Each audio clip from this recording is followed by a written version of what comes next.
Намайг Гантуудлагын Солонго гэдэг.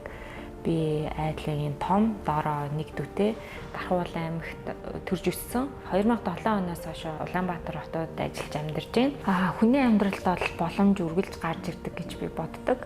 Харин тэр боломжийг хэрхэн ашиглах нь бол хувь хүний бүрэн хичээл зүтгэлээс хамаардаг гэж боддог. Би Бадрах Энержи компанид хүний нөөц хуулийн ажилтнаар ажилладаг. Энэ жил компанид ажиллаад 10 дахь жилийг бол өнгөрүүлж байна. Миний хувьд бол анх 2012 онд ажилд орж исэн. Тэгээд тухайн үед бол Бадрах Энержи компани хамгийн төслийн оргил үе байсан. Яагаад тэгэхээр тухайн үед дэлхийн хэмжээний ураны орд болох Зөөвч ордыг бол Дорногой аймагт бол нээж илрүүлээд байсан үе байгаа. Тэгээд тухайн үеийн хайгуулын анги дээр бол маш олон орны маш нарийн мэрэгчлээ тухайлбал Франц, Казахстан, Нигер, Марокко зэрэг орнуудын мэрэгчлэнүүдээс гадна шижгэнсэн сайхан Монгол мэрэгчлэнүүдүүд ингээд цөм нийлээд нэг төслийн төлөө бол нэгэн хүчээр бол сайхан ажиллаж исэн байдаг. Эхний өдрөө л ер нь ямар гоё төсөлтөөр, ямар гоё хамт олонтой ингэж ажиллаж байгаагаа бол ойлгож их тийм харахалтай сайхан санагдчихсан. Тэгээд төслийн үр өгөөжийг бол миний хувьд ажилд орсон анхны өдрөөсөө л хүртэж мэдэрсэн байдаг. Хувийн тал дээрээч, мэрэгжлийн тал дээрээч бол олон зүйлийг бол надад өгсөн гэж боддог.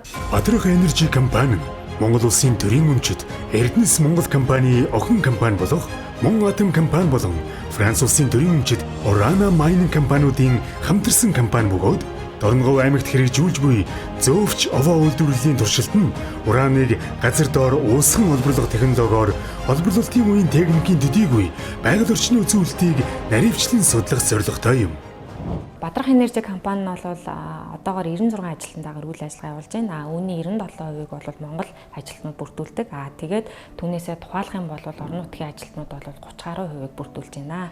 Монгол улсад уулуурхаан шин салбарыг хөгжүүлж байгаа ийм төслийн хувьд бол хүний нөөцийн нарийн мэрэгсэн байдлаас гадна тасралтгүй өсөлт хөгжил бол хамгийн төсөл амжилттай иргэд хүчин зүйлүүдийн нэг гэж бол хардаг. Ижил төрлийн төсөл амжилттай иргэж байгаа Франц, Казахстан зэрэг орнуудад богино хугацааны сургалтуудад ажилтнуудаа хамруулахаас гадна дотоодын төрөл бүрийн хөтөлбөрүүдэд ажилтнуудаа хамруулдаг. Жил үрийн эхэнд ажилтан өөрийн шууд удирдлагатай хандаад ямар төрлийн сургалтанд яаж хамрагдмаар байгаагаа илэрхийлдэг.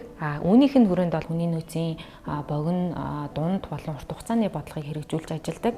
Энэ хүрээндээ бол ажилтан нэг бүрийг тухайн ажилтнанд тохирсон ур чадварыг эзэмшүүлэх, дээрээс нь тухайн ажилтны авиас чадварыг нээж илрүүлэх, энэ ч утгаараа бол хүнийг бол сургаад тэгээд тохирсон албан тушаалт нь тавиад тэгээд тэр хүн эргээ сэтгэл хангалуун хувийнхаа талаас ч авьяасалынхаа талаас ч ингээ хөгжөд явж байх нь бол бидний манай байгууллагын бодлогоо гэж бид нэр хардаг.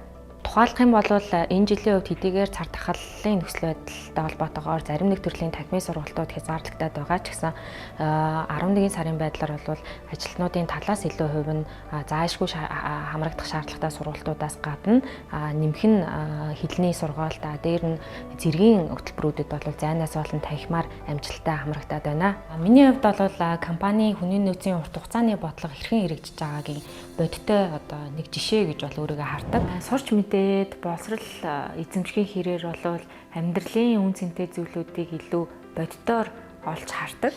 Би ч уул нь бол уг мэрэгжил маань бол хэлний чиглэлийн тэр дундаа бол Франц хэлний чиглэлийн хүн байгаа. Тус мэрэгжлэрээ бол компанид ажиллаж исэн. Компани санхүүгийн дэмжлэгтэйгээр дээрээс нь ажлынхаа хажуугаар сурч өгөх боломжоор бүрэн хангаж өгсөний үр дүнд 2 цоо шинэ мэрэгжлийг шинээр эзэмсэн байдаг.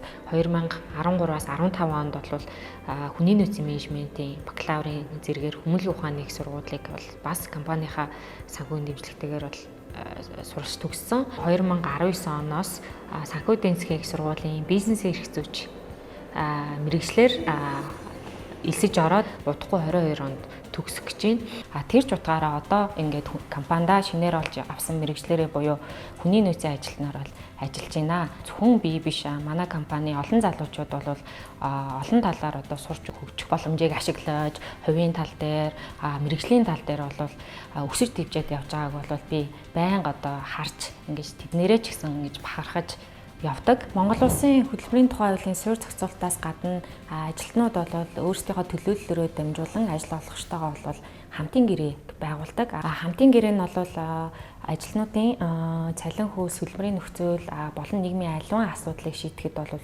хуулийн зааснаас бол харьцангуй давуу талтайгаар шийдвэрлэхийн боломжийг олгодог. Энэ хүрээндээ бол манай компани ажилтнуудын хамтын гэрээ гэдэг зүйлийн давуу талыг бол мэдрээд үүний хэрэгжилтийг бодитоор одоо амсаад ингээд явж байгаа. Тухайлах юм бол хамтын гэрээгээр ямар давуу талыг ажилтнуудад олгодсон бэ гэхээр жил болгон инфляцтай уялдуулж ажилтны бүрийн цалин бол тасралтгүй нэмэгддэг байгаа. За түүнээс гадна бол эрүүл мэндийн аливаа асуудал үүсэх юм бол эмнэлэг сувилын үйлчилгээ аваад түүнийхээ зардлыг эргүүлээ 100% буцааж авах. Гэр бүлийн гишүүд нь ямар нэг эрүүл мэндийн асуудал тохиолдох юм бол мөн адилхан 80%-аар буцааж авах.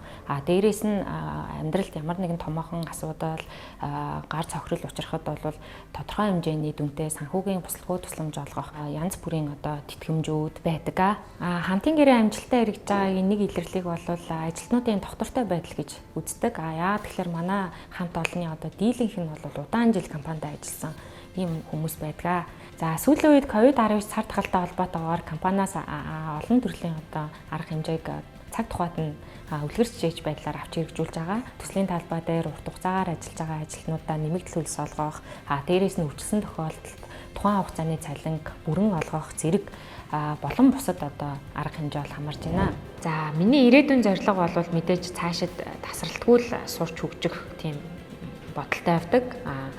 Тэр чутгаараа бодлол илүү одоо энэ одоо сургалтаа дуусаад агсан түвшний сургалтанд хамрагдах бас зорилготой байгаа. Тэр маань бол магистр, магадгүй доктор гэх мэтлэн бас үргэлжлээд ингээд явах хаа гэж би бодож байна. Байгуулагдсан цагаас хойш олон монгол залуучуудыг тасралтгүй өсөж өгөх боломжоор хангаж байгаа компанида энэ төсөлдөө дээрээс нь өнгөрсөн 10 жилийн хугацааг хамт өнгөрүүлсэн хамт олонноороо маш их бахархаж талархаж явдаг.